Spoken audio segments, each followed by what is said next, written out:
Everyone, this is Monashree. Welcome back in another video. मैं इस channel पर बुक इस कंटेंट की वीडियो बनाती हूँ। अगर आप एक बुक लवर हो और बुक पढ़ना आपको पसंद है so please subscribe my channel, क्योंकि मैं इस चैनल पर बुक्स के बारे में बातें करती हूँ और बुक्स के साथ साथ स्टोरी रिव्यूज़ और मूवी रिव्यूज़ की वीडियोज़ भी बनाती हूँ। आज मैं हारुकी मुराकामी की 2 कहानियों के बारे में बातें करूँगी। सबसे पहले मुराकामी के बारे में जान लेते हैं। हारुकी मुराकामी एक जापान नॉवेलिस्ट है। वो ढेर सारे नॉवेल लिख चुके हैं और उनके नॉवेल बहुत सारे भाषा में अनुवादित भी हो चुकी है और उनकी किताबें बहुत सारे देशों में बेची जा चुकी है। तो आज मैं मुराकामी की जो कहानी के बारे में बात करूंगी उस कहानी का नाम है आईना।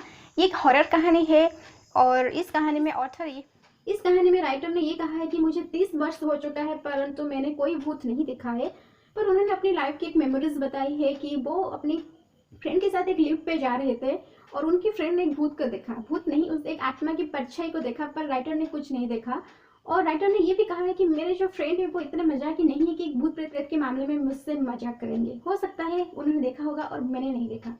उसके बाद वो अपनी लाइफ के एक डरावना मोमेंट शेयर करते हैं कि वो एक स्कूल में चौकीदारी की नौकरी करते हैं और उनकी नौकरी ये है कि वो रात भर जाकर पूरे स्कूल के चक्कर काटते हैं।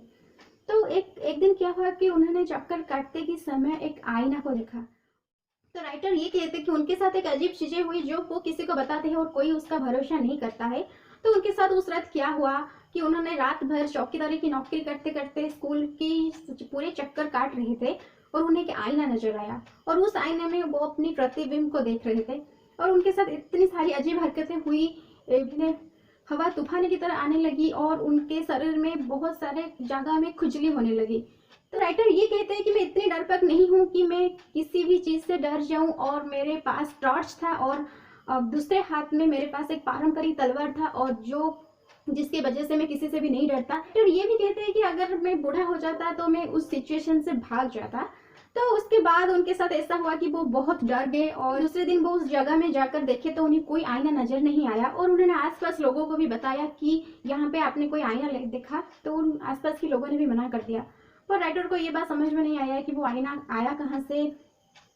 तो उसके बाद राइटर ने ये कहा कि उस दिन से मैं अपने घर में कोई भी आईना नहीं रखा, सब आईना को हटा दिया क्योंकि मुझे उस आईना से इतनी नफरत हो गई थी कि मैं इतनी डर गई थी कि उस आईना को देखकर, और मैं बिना आईना से अपना दाढ़ी बनाना भी सीख लिया। और वो ये भी कहते हैं कि बिना आईना से दाढ़ी बनाना सीखना बहुत ही बिल्कुल आसान चीज नहीं है।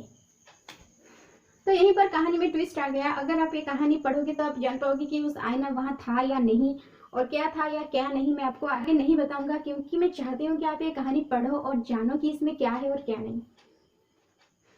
तो दूसरी कहानी के बारे में बात करूंगी। तो दूसरी कहानी का नाम है द गर्ल 100%।